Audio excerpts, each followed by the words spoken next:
Bonjour à tous, aujourd'hui on est avec le président du conseil syndical de la CoPro d'une rive à l'autre à Neuilly.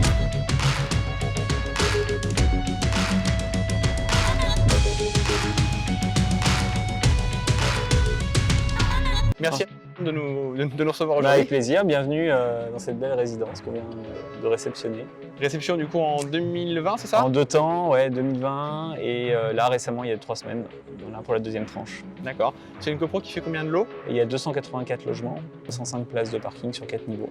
Qu'est-ce qui a fait du coup qu'aujourd'hui vous avez eu besoin d'installer de la vidéo dans cette CoPro? Sur les premières semaines, premiers mois, on a eu pas mal de soucis. Alors c'était pendant la période d'été en plus, d'effractions dans les locaux vélos, de caves fracturées. C'est pas forcément des problèmes très critiques, hein, ça peut être une personne qui se gare dans le parking à un emplacement d'un copropriétaire et qu'on n'arrive pas à identifier. On s'indique les contacts derrière pour aller bouger la voiture. C'est tout bête, mais en fait, on s'est assuré de tout couvrir, si vous voulez. On veut couvrir tous les accès de la résidence et du parking. On voulait protéger, bien sûr, les caves.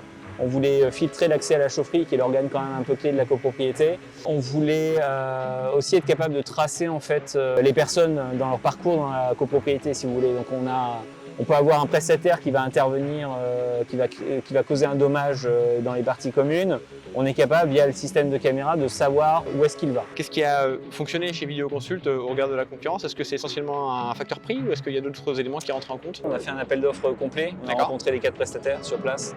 On a étudié les 4 devis, ça a été un processus assez long, mais voilà, on a voulu monter le dossier et laisser le choix aussi du prestataire au copropriétaire, en faisant une analyse des avantages et inconvénients de chacun. On a choisi Vidéoconsult pour plusieurs facteurs. Le premier, c'est la location, le principe de location. Donc, pas avoir de sortie de cash importante de plusieurs dizaines de milliers d'euros en une seule fois. Deuxième volet, je dirais, c'était le processus d'offre. C'est bien passé, si vous voulez. On avait Adrien comme interlocuteur principal qui était extrêmement disponible. Donc on a vraiment pu ajuster comme on voulait durant tout le processus l'offre. La qualité de la proposition était bien au-dessus des concurrents qui faisaient un peu plus artisan. Un peu moins qualifié, voilà, je dirais. Il me semble que vous avez aussi des caméras dans les ascenseurs, ça c'est un petit peu moins habituel. D'où vient cette volonté de mettre des caméras dans l'ascenseur? C'est très simple, pendant les emménagements, on a eu beaucoup de dégâts causés par les déménageurs, les cuisinistes dans les ascenseurs. On a eu 8 portes inox qui ont été endommagées, chaque porte coûtant 1 500 €. En fait, le système est amorti instantanément. Le fait dissuasif est assez important dès le départ. Et en fait, on a vu un changement de comportement chez les prestataires. Directement. D'accord. Comment s'est passée l'installation, le contact avec nos techniciens? Comment ça s'est passé? Enfin bien, même très bien je dirais, surtout qu'il y a eu pas mal de difficultés techniques sur la première tranche.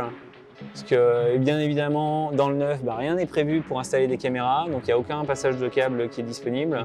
En fait, c'est aussi ce qui nous faisait peur dans se lancer dans les travaux où il faut tirer des câbles sur 12 niveaux. Ça fait quand même un peu peur quand vous êtes dans le neuf, vous n'avez pas envie d'endommager les parties communes. On est très content du résultat, il n'y a pas eu de dégâts. Voilà. Et puis les câbles sont totalement invisibles, je veux dire tout est complètement caché. Gentil, rester propre, voilà. C'est pour ça moi j'ai demandé à ce que ce soit la même équipe qui intervienne pour la deuxième tranche pour avoir la même qualité de résultat. C'est l'avantage d'avoir des équipes en interne, c'est ce qu'on a nous, on ne fait pas de sous-traitance et donc du coup nos techniciens internes, on contrôle la qualité du résultat final et des travaux. Vous y avez accès comment au système complet? Alors on y a accès par l'ordinateur et par le téléphone.